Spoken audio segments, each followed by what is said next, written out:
The first time I realized how fragile a person's world could be was the moment my boss's computer froze while she was preparing a presentation that could change the entire direction of our company.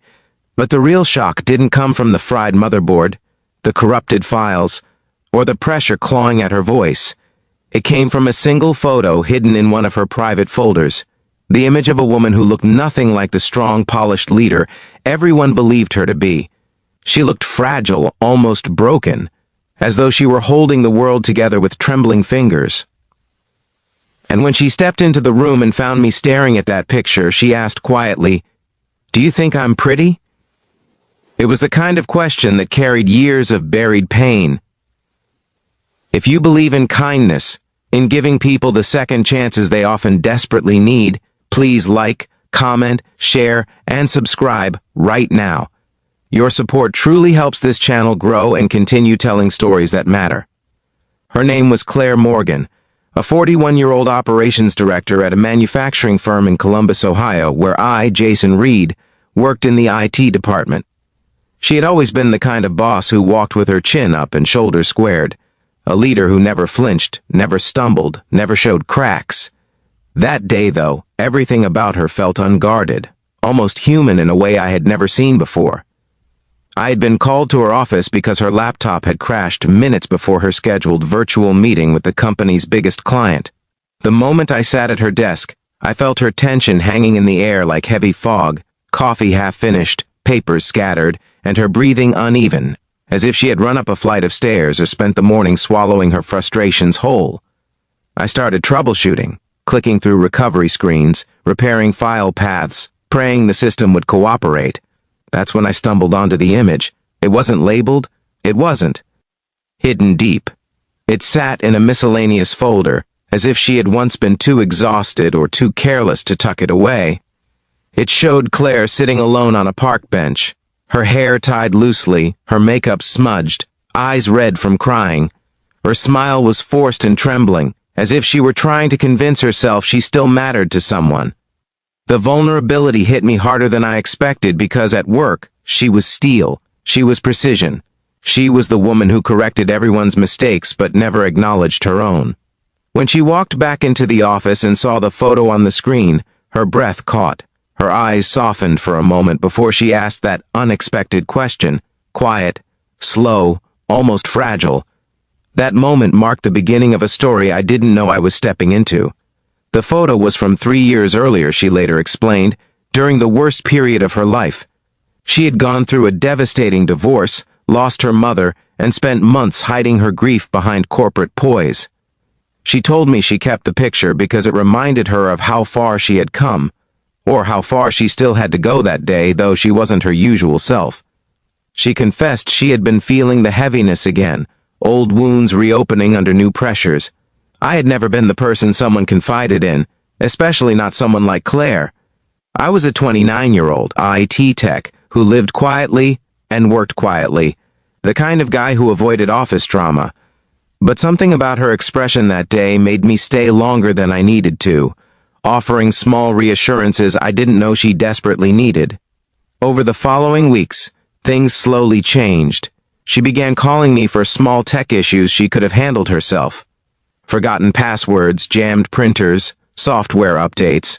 At first, I thought it was coincidence, or maybe she just trusted me more after the computer incident. But soon I realized she wanted someone to talk to, someone who didn't see her as a flawless executive, but as a person. Our conversations turned unexpectedly deep. She told me she struggled with the feeling of being not enough, not pretty enough, not kind enough, not successful enough, despite her achievements. She admitted she sometimes stayed in her office after hours just to avoid going home to an empty apartment. She laughed softly when she told me she had tried learning to cook, but burned nearly everything she touched. I shared my own stories too. My father's passing, my financial struggles, the dreams I kept postponing because life kept getting in the way. For the first time, we weren't boss and employee. We were two people finding comfort in unexpected places. But it wasn't easy. The more we talked, the more I could see how much weight she carried. Expectations from the company, from people who admired her, from a world that believed strength meant perfection. There were days she came to work looking drained and brittle. Days she snapped at small mistakes. Days she apologized so quickly I could hear the guilt strangling her voice. I struggled too. I worried about crossing boundaries, about being too involved, about being just a temporary distraction for her pain. I questioned my intentions, fought with my own insecurities. But every time I distanced myself, she would look at me with that quiet, searching expression, like she was afraid I'd disappear if she blinked too long. Things shifted the day her laptop crashed again, this time for real. She was presenting to the board when the screen went black and panic washed over her face. I ran to the conference room, fixed the issue, and watched her exhale shakily as the slides reappeared. When the meeting ended, she walked into the hallway with trembling hands. I followed her, worried. She told me she had been struggling with anxiety for months, barely sleeping, barely eating. She admitted that the photo I had seen wasn't just a memory of hard times. It was a reminder of how easily she could fall apart again. She feared becoming that version of herself once more, the one abandoned by her husband, forgotten by her friends, drowning silently behind a desk. She asked again, softer this time, "Do you think I'm pretty, even when I'm not strong?" Her voice shook, her eyes glistened. It wasn't about beauty, it wasn't vanity, it was the desperate longing to feel seen, not as a perfect leader, but as a person who had scars and still managed to stand. I didn't tell her what she wanted to hear.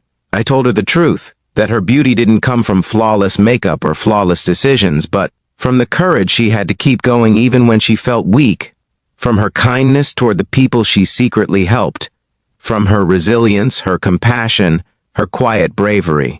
That photo didn't make her less beautiful, it made her real. For the first time, she cried openly. From that day on, she began healing slowly. She started therapy, began taking time off, trusted her team more, and stopped hiding behind perfection. She even laughed more often, real laughter, not the polite corporate kind. And strangely enough, the company flourished too. People worked harder when they saw her humanity instead of her armor. Our connection deepened, not romantically, not dramatically, but genuinely. We became two people who found solace in one another's presence. She helped me apply for scholarships so I could continue my degree. I helped her rediscover pieces of herself she had buried beneath years of pressure. Months passed, and the transformation was visible. She looked healthier, softer, kinder to herself. And one quiet Friday evening, as she packed up her things, she thanked me, not for fixing her computer, not for staying late, but for seeing her when she couldn't see herself. Near the end of that conversation, she hugged me gently, the kind of hug filled with gratitude and unspoken understanding. She told me I had changed her life without even realizing it. If this story touched your heart, please don't leave without liking, sharing, and subscribing. Your engagement helps us keep creating emotional, meaningful stories for you. Before I wrap up this story, here's a special request. Please comment below what part of Claire's journey resonated with you the most. In the end, this wasn't a love story. Not the romantic kind, anyway. It was a story about two people who met at the right moment, when one needed healing and the other needed purpose. A story that reminded me that sometimes all someone needs is one person who sees beyond the surface, and sometimes that one moment, that one kindness can save a life without you ever knowing it.